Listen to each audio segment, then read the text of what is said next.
Nshuti bakunzi muriko muradukurikirana ndabaramukije.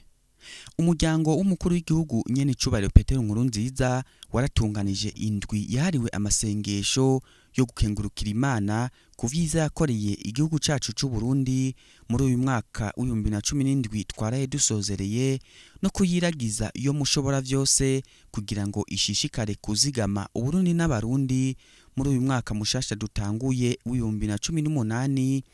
Amasengesho yabereye kuri stade ya Gatwaro mu gisagara ca Kayanza. Ayo masengesho rero akaba yari yitabwe n'isinzi ry'abantu, uri abenegihugu, uri ndongozi zitandukanye, uri abarongoye inzego nkuru z'igihugu, uri abaririmbira Imana bo mu mashengero atandukanye, uri abavuga butumwa batandukanye baba abarundi canke abanyamahanga n'abandi. Mu kiganiro c'uno musi mukaba rero mugiye gukurikira igice ca mbere kigizwe n'insiguro z'ijambo ry'Imana n'ubutumwa bwiza, hamwe rero no gutazira Imana vyaranze ayo masengesho yabaye kuva ku igenekerezo rya 26 gushika ku rya 31 Kigarama umwaka w'2017. Ndabaye ikaze.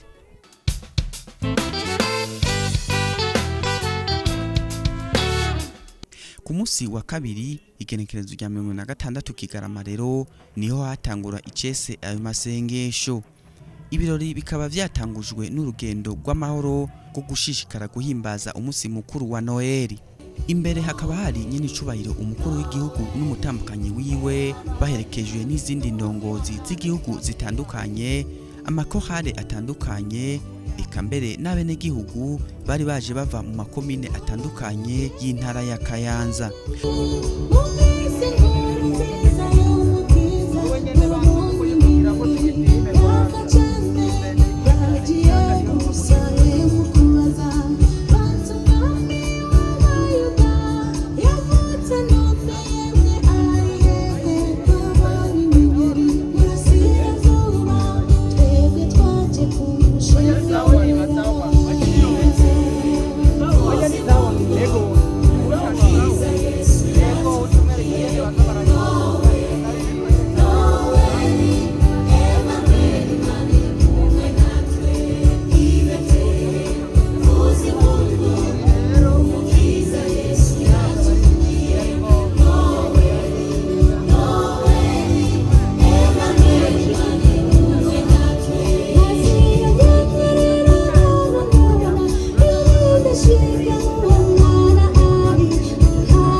Umutambukanyi wa Nyanicubahiro Umukuru w'igihugu akaba n'umukozi w'Imana Nziza akaba yaciye aragiza Imana ayo masengesho. Waje mw'isi agaheba icubahiro ciwe kugira ngo tube turi ico turi uyu munsi, kugira ngo uyu munsi tube dushobora gutanga ishimwe riva mu mitima yacu.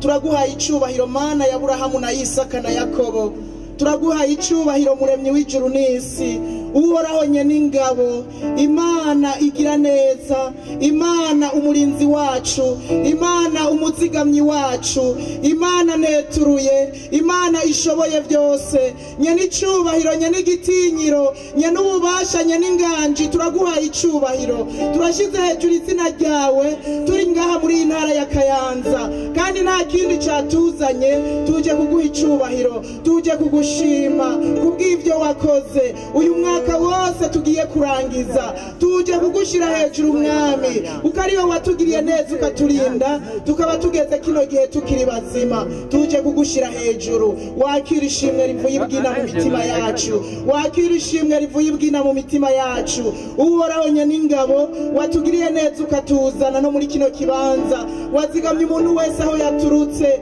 waturinze amasanganya, twaje turi ngaha turakoranye abahungu n'abakobwa bawe Mana, tuje kugushima, tuje kugutazira, turi ngaha rero papa mwiza, turi ngaha utugenze uko ushaka, tubanje guca bugufi imbere yawe, hari ibyo twagendeyemwo, hari ibyo twavuze, hari ibyo twakoze, twebwe turi ngaha n'abarundi bose aho bari, kuko aha tuhakoraniye mu gishingo cy'abarundi bose, tubanje guca bugufi twisabira imbabazi, dusabye ngo amaraso ya Yesu atweze gose adutunganye. Uhoraho iki gikorwa tuje gukora kirahambaye, igikorwa tuje gukora ni igikorwa cera, nico gituma bikwiye ko tugikora turabera, natwe ntadushobora kubabera atari mu maraso ya Yesu gusa. Tuyahamagaye ngo atweze, atwikire umuntu wese ari ngaha hantu, atwikire igihugu cacu, abarundi bose tubanyegeje muri ayo maraso, ngo iyo yatubonye ko nduducira urubanza rubi ariko twita abagororotsi, ayo maraso yeza umurundi wese, abahambaye, aboroshe, abatwara n'abatwagwa, abakuze n'abato, twese hamwe duciye bugufi imbere yawe, utwemere kubw'ubuntu bwawe. Turabanyantege nke n'ibyinshi twakoze uyu mwaka wose bitaguhimbaye, harabasambanye, harabivye, harabagize inzigo mu mitima, ishavu, ishari, amacakubiri, harabicanye. Mana yo mwijuru, turasavye imbabazi, turasavye ikigongwe kugira ngo mwama y'amashimwe ntagire ikiyazibira, turasavye ikigongwe kugira ngo abarundi nitwaduze ishimwe rigushikira aho vyagiye mwijuru. Uzobukoze cyane mwami, turagushimiye kubw'imbabazi zawe, turagushimiye kubwo kugira neza kwawe. Turi ngaha rero tugirire neza, turakweretse iki gikorwa twaje gukora mwami, turagishize mu maboko yawe, turasaba ngo utangurane natwe mwami, ubushobozi bwawe bumutumanukire, ukubaho kwawe kuze kutuganze mu izina rya Yesu Kristo. Duhamagaye mwemu yera umurongozi mwiza atayovya, ngo azoza turongore iminsi yose tuzomara muri kino kibanza, ibizokoreka byose tuze turongorwe na mwemu yera, uzofata ijambo azorongorwe na mwemu yera, abaririmbyi baze barongorwe na mwemu yera, ikintu cyose kizokoreka kugira ngo kiguheshe icubahiro. Uzobukoze cyane mwami, uratwemerera ube hagati yacu, kandi warabidusezeraniye yuko babiri canke batatu aho bazokoranira mu izina ryawe uzoba hagati yabo. Turakwiteze mwami, turakwiteze, ni ku ijambo ryawe riri, turazi kuzorishitsa, uzoza ube hagati yacu, kandi uri hagati yacu, aho ugeze urakiza, aho ugeze urabohora. Nico gituma twiteze gukira ingwara, turiteze kubohoka, turiteze ikiganza cyawe cy'ubushobozi ko kizokora muri kino kibanza. Urakoze Mana, urakoze, uragirira neza umuntu wese azonyoza ikirenga aha hantu. Harabaje bakwiteze, harabaje bafise imitwaro, uzobabera inyishu, harabaje baremerewe mu mitima, uzobaruhure mu mitima, harabaje bagwaye uzubakize, harabaje mwami wo mwijuru basiga kumbure mu miryango hari ingwara, n'abari mu miryango yacu, bari mu mazu yabo, bari mu bitaro, uzubashike kubakize, ibitangaza n'ibimenyetso bize bikoreke. Urakoze, urabana natwe muri byose, uratugirira neza. Wakire n'amashimwe yacu, tuzogushikanira, icubahiro kize kibi cyawe muri byose. Urakoze Mana, turagukomeye amashi menshi, turagukomeye amashi menshi, turagukomeye amashi menshi. Mana yacu nziza, wowe ugiye kuzobana natwe, wowe ugiye kuzokorana natwe, wowe ugiye kuzotukiza, wowe ugiye kuzotubohora, wowe ugiye kuzotugenderera, wowe ugiye mu izina rya Yesu uzokora ibitangaza. Turakubashe, turagukomeye amashi menshi, turagukomeye amashi menshi. Turugaje ibitero by'abadayimoni mwami mu izina rya Yesu.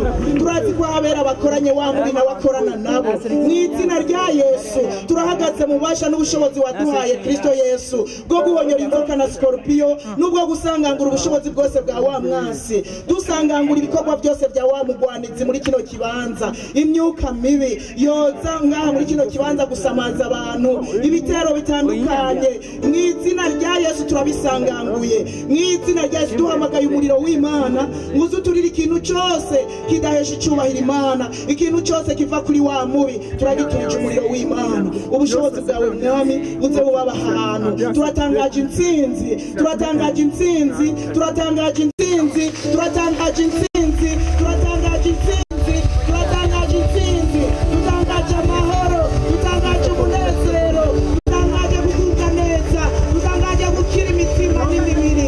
Haleluya, haleluya, haleluya. Intsinzi ya Yesu Kristo izobe muri kino kibanza. Haleluya, haleluya. Ni mu izina rya Yesu Kristo tubisenze twizeye. Inyuma yaho rero indirimbo z'amashimwe z'amakorale atandukanye zikaba zaciye zisamirana.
Ayo masengesho rero y'indwi yose yatunganijwe n'umuryango wa Nyanicubahiro Umukuru w'igihugu, amasengesho yo gushimira Imana ku vyiza yakoreye Uburundi n'abarundi, ngo kakaba kari n'akaryo ko kuyiragiza Imana muri uyu mwaka mushasha dutanguye w'2018. Waraturindira igihugu cyacu, wangerurinda n'abakiyoboye, wabahaye ubwenge nka Salomo, ewe Mana urahambaye, tukakuganza kose kuva kuri wewe, iwe wahaye ubutwari Daniyeli, ahagararira Abisirayeli, natwe twizeye ko ari wewe wadutoreye Mana, ukaduha umuyobozi atuyobora, tumusabiye guhora kwizera, kugira umwete no gushishoza, azohoranesha nka Dawidi.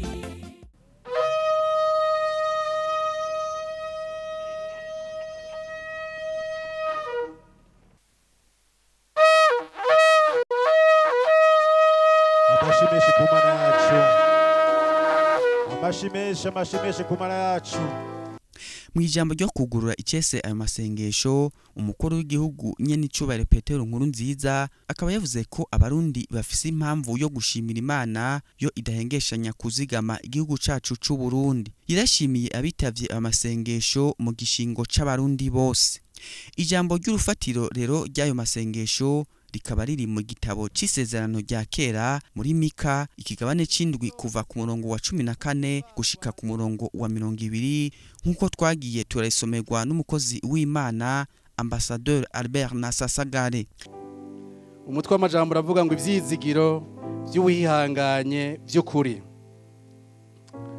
Ragiza abantu bawe inyobozo yawe, aribo mukuku wawe wiziziye, bibera ukwabo mu kibira cyo hagati kuri Karumeli, bariyishe ibashani n'Igeriyadi nko mu gihe ca kera.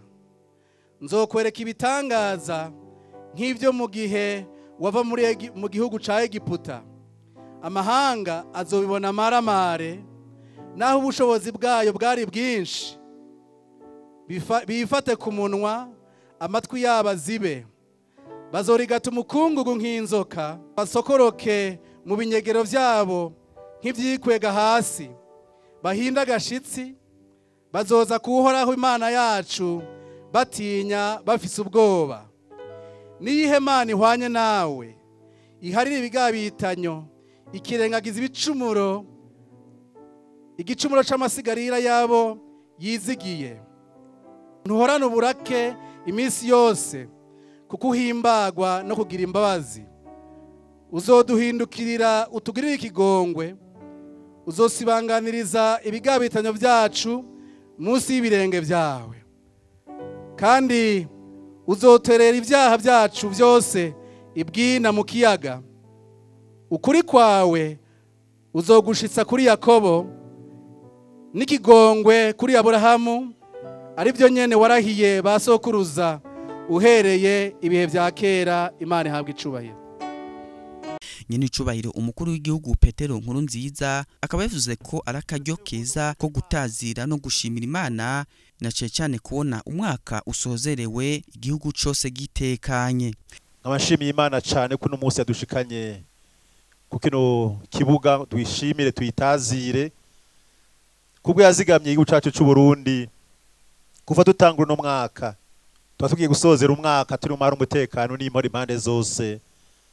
Bituma twaje kwishimira iyo Mana yacu mu gishingo c'abarundi bose, zirikana ko ari Imana yadukoreye muri no mwaka, Imana bakoreye ubwanyu, Imana yakoreye igihugu cyacu cy'u Burundi, Imana yakoreye umuryango wawe, Imana yakoreze ku bitungwa vyawe, Imana yakoze ku byo ukora byose, kugira ngo turonke akaryo gushimira hamwe Imana ko yadukoreye ibyiza. Gushima kuzana ukongerwa. Imana duhaye kuramba, ko yaduhaye kuramba igatuma n'igihugu cyacu cy'u Burundi kiramba mu mahoro n'umutekano n'iterambere n'impore, bidutera gushima. Turashimire mu gishingo c'umuryango wacu umukuru w'igihugu ko twatumye ngo muze tuza tumara iminsi 6 dushimira Imana. Iminsi 6 si myinshi, turetse n'uko uza gushimira Imana uri muzima ukomeye. Imana ishatse wamara umwaka wose mu bitaro, nuronka umwanya wo gushima. Ababizi n'abari mu bitaro turose impamvu yo gushima. Hari abantu bari mu bitaro bifuza yuko bari kuza gushima, ndetse n'abitavye Imana ejo kandi si baki bifuza gushima. Cyo tumare tuje gushima. Ntiyaturinze umunsi umwe gusa 2-3. Warawo umwaka kungana kuva tukivuka gushika no munsi, na cane cyane umwaka wa 2017 twaje gushimira Imana, twaje kuyitazira, twaje kuyihimbaza.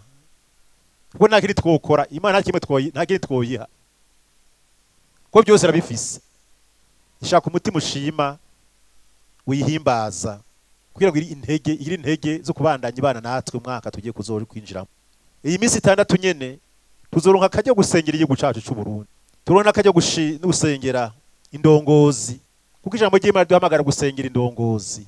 Dusengera indongozi tugira amahoro, turaramba, tugira umugisha.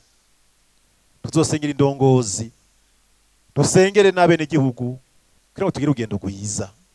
Mwano masengesho kandi tuzoshinga intahe ibihambaye Imana yakora igihugu cyacu cy'u Burundi, bihambaye Imana yadukoreye. Ibyo birakora ku mutima w'Imana. Iyo abantu bashimye bagashinga intahe y'ibitangaza n'ibikomeye Imana yakoze, Imana irashima cyane. Ega mwaradutoye, mugabyo mwadutoye, hari ibyo tudashoboye bishoboye n'Imana gusa. Afatiye ku ijambo ry'urufatiro rw'ayo masengesho, Nyanicubahiro Umukuru w'igihugu akaba yavuze ko ayo masengesho azogira akamaro ku Barundi, na cyane mu gusaba Imana ubushobozi bwo gushishikara kwihanganira ivyo byose biza bishaka guhungabanya Uburundi n'Abarundi. Ukwihangana gushikana ku ntsinzi riko ijambo ry'Imana tubwira. Abarundi twarihanganye, warihanganye, naje ndihangana, Abarundi turihangana. Ibyo ari gutuma twihebura byari byinshi cyane. Ukwihangana gushikana ku ntsinzi kwa dusozereye umwaka igihugu cyacu Burundi gihagaze kira amahoro, kira umutekano, tuja kubikivi, imirima yacu imeze neza, ibitungwa byacu bimeze neza. Urumva ko ari ubutumwa bw'abihanganye. Biciye mu ndirimbo z'amashimwe, abari aho bose uhereye kuri Nyanicubahiro Umukuru w'igihugu n'umutambukanyi wiwe bakaba baciye bifatikanyana ko hare komeza gusenga mu gutazira Imana.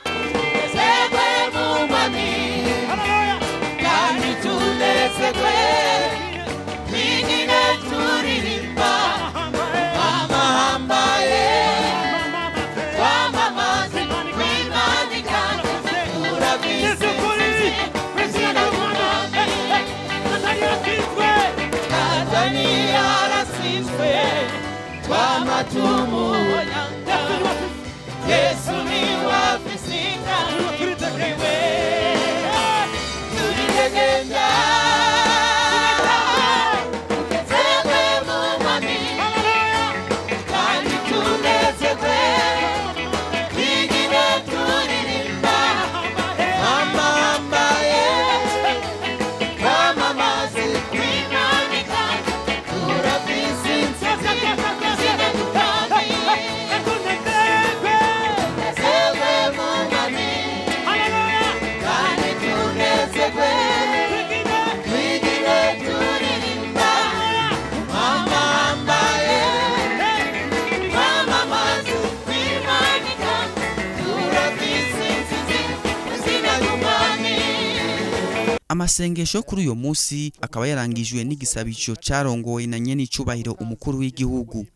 Mu nsiguro z'ijambo ry'Imana zatanzwe ku munsi ugira kabiri w'ayo masengesho naho umuvugabutumwa Stefan Monongo ava mu gihugu kibanyi ca Republika Iharanira Demokarasi ya Kongo yasavye abitavye amasengesho eka mbere n'abarundi bose kudasamazwa n'abavuga nabi ababagirira ishari n'ababarementaniriza ati uri mukuri naho yo kwankwa ntivyo muhagarika umutima kuko ngo uhoraho abari kumwe nawe. Yishimikije amajambo y'Imana yanditswe muri Yohana igice ca 15 kuva ku murongo wa 18 gushika ku wa 25 akaba yavuze ko umuntu yarinza kwanka atana kimwe wokora kugira ngo ushobore kumunezereza naho kwigenza nk'umumarayika. Ati ukwiye rero n'ukwiyemera bo wenyene ubwawe ukikunda naho abandi bokoreka ko bakwanka ukongera ukizera Imana yo nyene gusa. Mu ntahe yashikirijwe na Nyanicubahiro Umukuru w'igihugu akaba yarashimiye Imana ku vyiza n'ibitangaza yakoreye Uburundi n'abarundi mu mwaka urangiye. Atuhoraho Imana yararinze yongera iragwanira Uburundi n'abarundi ivyago vyinshi irabaha n'intsinzi. Imana duhaye kugira inkomezi n'amagara meza. Imana turinze ibigwara by'ivyaduka nabigwara by'ivyaduka byabaye nka mu gice c'Uburundi ahandi mwarumvise mu bindi bihugu aho ingwara zitera ibyo bihugu aca biheba ntagenda babigendera n'abantu baramukanye kandi bavukana bagenda bitwikiriye ku mazuru no ku mukano no ku munwa. Izo ngwara ntizarise nka mu Burundi dukomera abashimana yacu. Imana yatugiriye neza. Iyo ni Imana yabikoze ntabyo noshobora jewe. Ibitungwa byacu bimererwa neza ibintu bihambaye cyane. Hari igihugu cagutewe n'ingwara yitwa Ebola. Imbi barugara, amashuri barugara, amasoko barugara, tuge n'ivyabaye. Amabanki barugara. Ahari twabonye mu bindi bihugu bafata inkoko miliyoni inkoko. Ariko izo nkoko ziragwara zose ico bita kamangu. Zose baraturira miliyoni y'inkoko baraturira. Ariko inkoko zo mu Burundi zose zidora. Imana yatugwanya intambara nyinshi tubona n'izo utabona. Barundi no mwaka Imana yatugwanya intambara nyinshi cyane. Izo tuzi nizo tutazi sindazigaruka ko ngaha ariko twari kumwe namwe. Harizo mwumva, harizo mwabonye, harizo mutabonye. Izo ntambara zose Imana zigwanya irazituneshereza. Dusozereye turi mu nsinzi y'Imana. Intambara zikomeye mwarazumvise zagwana n'abantu bakomeye n'abantu bahambaye, ariko Imana irahambaye gusumba abahambaye bose mu isi no mu ijuru. Niyo yaduhaye iyo nsinzi turafise impamvu yo kuza kuyishimira. Mwarabonye mu bindi bihugu muno mwaka 2017 mu maraporo twaronse ujije umutekano twasanze ahantu hateye umuriro mu gihugu cyacu Burundi ni harenze ibice 3% mu gihugu cyose cy'u Burundi habaye umuriro 3%. Abandi mwarabonye mu bindi bihugu imiriro yaramaze abantu iramara ibintu bisagara amaze agerekeranya arakarahera amahingo aratokombera yabiturinze. Nigo bwa mbere no mwaka muze mubaze hari n'intara wa muri bita abanyakanga utigeze uba mu ntara ya Bubanza nibigeze unaboneka. Imana yaraturinze urubura iraturinda ibihuhusi iraturinda imyuzurire. Yaje nabonye imyuzurira mu bindi bihugu bimwe amamodoka najya remereye n'amakamyo ari mu ibarabara n'amabisi arimo abantu amazi akayasanga mu ibarabara akayaterura nituzi amabisi yaherukiye. Ivyo twabibonye mu gihugu cyacu dukomera abashimana yacu.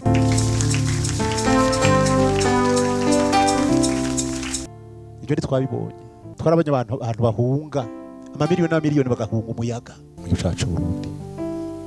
Turafise impamvu yo gushimira Imana. ibyo nta bindi muntu bishobora atari Imana yonyine niyo yazitiriye igihugu cyacu cy'u Burundi. Ibyo byago byose tuyongera amashi y'Imana yacu.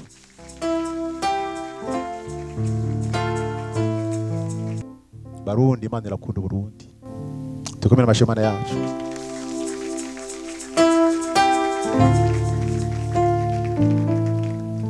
Imana tugwara intambara ihagurutsa n'abandi bantu batazi n'u Burundi bagara mu ruhande rw'u Burundi.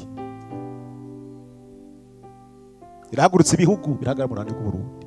Nabyo twari gushobora twebwe atari Imana yabikoze. Imana rero ikintu yakoze gikomeye cyane, yarazigamye ishengero ngaha mu Burundi. Harahandi mu bindi bihugu nabonye batinya no kwegera amasengero kubera iki? Abagiye ntibava amazima. Nayo ikomeye cyane nibagiye kubabwira.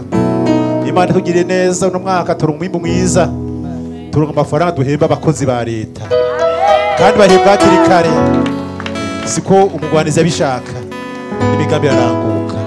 Hari ibindi bihugu badahembwa byinshi, badahembwa amezi 5 agahera badahembwe, ariko Burundi Imana tugiriye neza, turashimira Imana cyane. Nyanicubahiro Umukuru w'igihugu akaba yaciye atumirira abitavye amasengesho y'uwo munsi guhaguruka bagashima Imana no kuyitazira yo idahengeshanya kuzigama Uburundi n'abarundi.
Ku munsi ugira gatatu wayo masengesho hakaba hari kuwa kane igenekerezo rya 28 Kigarama mu nsiguro z'ijambo ry'Imana zatanzwe n'umuvugabutumwa Vitali Nzubahimana yishimikije ivyanditswe mu gitabo cyo guharura ikigabane ca 16 kuva ku karongo ka 6 gushika kwa 35 no mu vyakozwe n'intumwa ikigabane ca 10 kuva ku murongo wa mbere gushika ku wa 4 havuga ingene umumarayika w'Imana yiyeretse Koroneliyo, uyo nawe agaheza agafata ingingo yo kurondera icubahiro c'Imana. Akaba yavuze rero ko umuntu wese akwiye kumenya icyo Imana igomba ko akora. Ati igihe cyose uzoba ufise ikibazo cihuta uzogitura Imana yonyene niyo izoguha inyishu yihuta. Akaba kandi yavuze ko amahoro ya kino gihugu atahandi ari atari mu gusenga, acasaba abaraho kurondera Imana no kwihana. Nyanicubahiro Umukuru w'igihugu mu ijambo yashikirije kuri uyo munsi akaba yarashimiye abantu bose bitavye ayo masengesho. Akaba yavuze ko kurangiza umwaka bari mu Mana bizobera umugisha abitavye ayo masengesho no ku barundi bose eka mbere n'isi yose. Amasengesho yo kuri uwo muhingamo akaba yarangiye mu kanyamuneza ntangere baririmba bakenguruka bongera batazira Imana.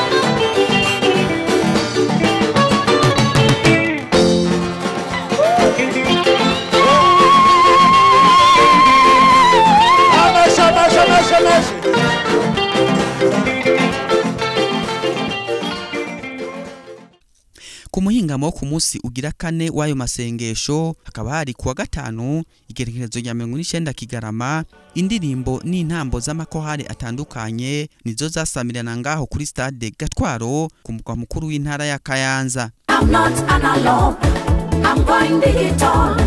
I have decided to go to school, to read Bible, to preach gospel. Nimeamua kusoma neno kuhubiri neno la Mungu. Ukitaka kujua kama wewe ni analog, matendo yako ya kutambua vyema, masengenyo ni yako, uongo ni wako, unaua wenzako, umekataa wokovu, umejitwika mzigo, unaitwa analog. Wacha matendo maovu, fuata Yesu uwe kiumbe kipya. Nafata satani mukoza hii nafata gahanga rakadaganza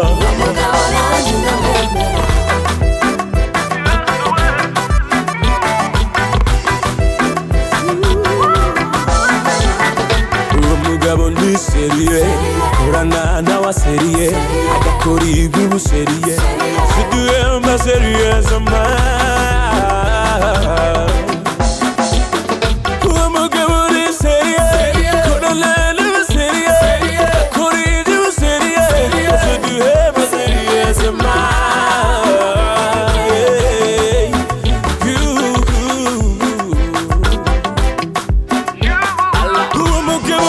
ndamwemera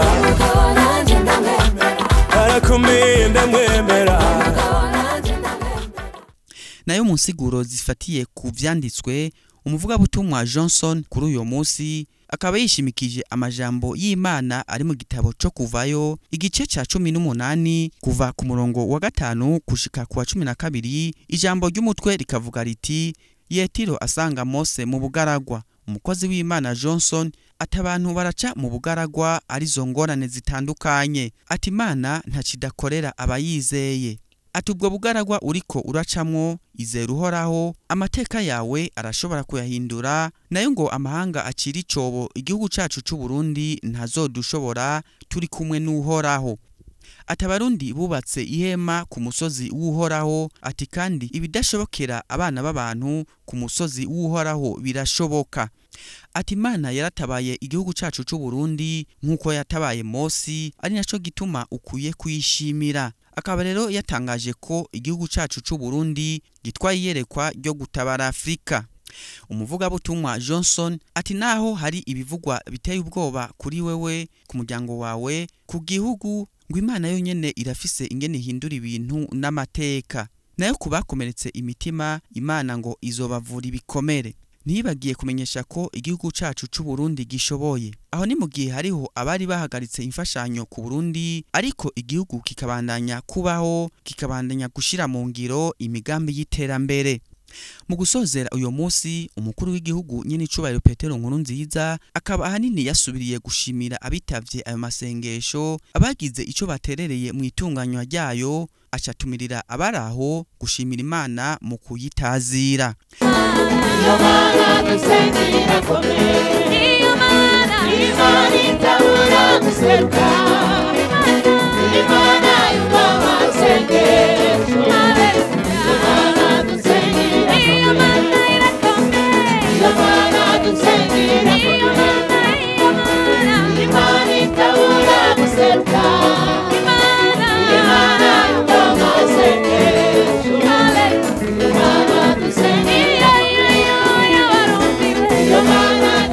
Muri tabira Imana itabura guseruka Imana yumva amasengesho Imana dusengira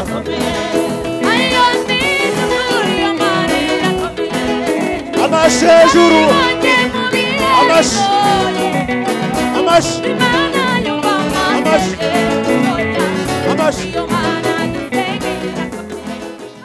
Umunsi ugira gatanu w'ayo masengesho hakaba hari kuwa gatandatu igerekezo rya 30 Kigarama inyuma y'umutaga wo kuri uyo munsi naho nyene haranzwe n'indirimbo zo kuninaza no gutazira Imana kuri stade ya Gatwaro. Umukozi w'Imana Johnson akaba ariwe yavuze ubutumwa bwiza bwo kuri uyo munsi, akaba yishimikije amajambo yo muri Bibiliya mu gitabo c'abacamanza ikigabane ca 6 kuva ku murongo wa 11 gushika ku wa 13 havuga ingene Gidiyoni yahamagawe. Akaba rero yavuze ko igihugu cacu c'Uburundi gitwaye iyerekwa umuco n'ubwiza bwa Afrika. Uburundi butwaye iyerekwa yo gutabara no kurokora Afrika. Ariko ndiko ndabivuga muri ibi bihe nibihe tumazemo igihe wanashaka usubije amaso inyuma gatonya mu myaka y'inyuma gato ukaraba igihugu cacu aho caciye n'ivyo caciyemwo, ndazi mu mutima wawe kushobora kuba uriko uravuga uti mukozi w'Imana, ndazi ko mukunda kutubwira ivyo mwijuru kandi mukatubwira mukaduha ivyizigiro, abandi bakavuga ati mukaduha morale. Ivyo bintu vyoshoboka gute? Ivyo bintu uri kuravuga vyoshoboka gute ku gihugu nk'iki, igihugu gito, igihugu kimaze imyaka n'imyaka mu ntambara, igihugu gifatiwe amaboko imugongo kiri mu bihano, iyerekwa ryamana intambamyi. Ngiye kukubwira ngo hari iyerekwa, hari intambamyi, ariko hampande y'ivyo byose hari inyishu iva ku Mana. Ati Uburundi ni igihugu cahezagiwe n'Imana na cyane cyane ko yagihezagije ubutunzi nk'amabuye y'agaciro n'ibindi. Akaba yavuze kandi ko ibikomere igihugu cacu c'Uburundi cyakomerekejwe bigiye kuba umuti wo gukiza Afrika. Akaba yasavye abaraho eka mbere n'abarundi bose guhaguruka ku bw'igihugu cabo bakacubaka bakubaka na Afrika. Nyanicubahiro Umukuru w'igihugu Petero Nkurunziza akaba yarifurije umwaka mushasha mwiza abari bitavye amasengesho yo kuri uyo munsi, arabasengera yongera asengera n'igihugu cose c'Uburundi.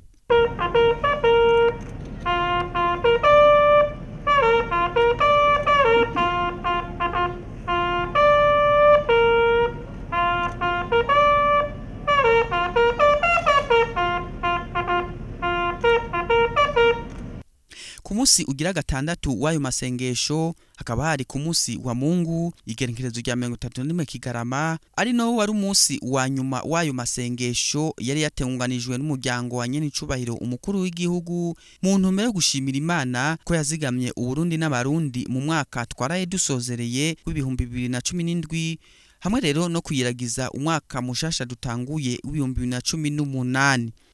Indirimbo z'amashimwe nizo gutazira Imana akaba arizo zaranze uyo munsi.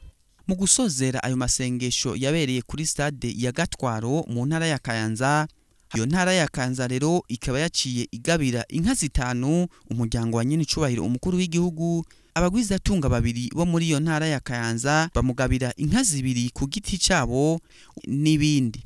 Nyanicubahiro Umukuru w'igihugu akaba yarashimiye abanyakayanza ku kugene bitavye amasengesho, ashimira indongozi z'igihugu ko zitavye ku bwinshi inyigisho n'amasengesho vyatunganijwe, aranashimira abakozi b'Imana bafashije muri ivyo bikorwa. Akaba yaciye asaba abarundi bose kurangiza uyo munsi wa nyuma w'umwaka bashima Imana.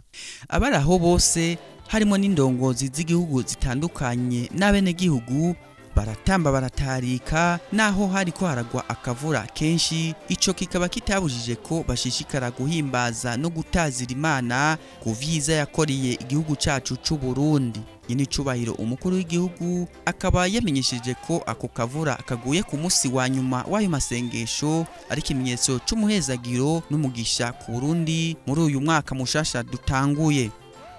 Haleluya. Wono muhezagiro ntabwo ari imvura n'umuhezagiro gusa. Wow.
mu gusozera ayo masengesho yabereye kuri stade ya Gatwaro mu ntara ya Kayanza hahejeje kandi kuvuzwa inzamba Nyanicubahiro Umukuru w'igihugu akaba yarashikirije ibintu bine Imana igiye gukorera igihugu cacu c'u Burundi n'abarundi kuva muri uyu mwaka w'2018 dutanguye, harimo ko Imana igiye kubohora igihugu cacu c'u Burundi iminyororo satani yari yabohesheje kuva na kera hose. Umwaka w'2018 n'umwaka w'umuco w'Imana ku gihugu c'u Burundi. N'umwaka agakiza k'Imana mushobora byose Imana yacu kagiye kubandanya kagaragara bitangaje mu gihugu cacu c'u Burundi. Ico ni cambere. Ugira kabiri. Umwaka 2018 n'umwaka wo kubaduka. Umwaka wo gutambuka no kwiterera hejuru ku gihugu cyacu cy'u Burundi no ku barundi bose. Tubugira gatatu. Umwaka 2018 n'umwaka wo kubohoka.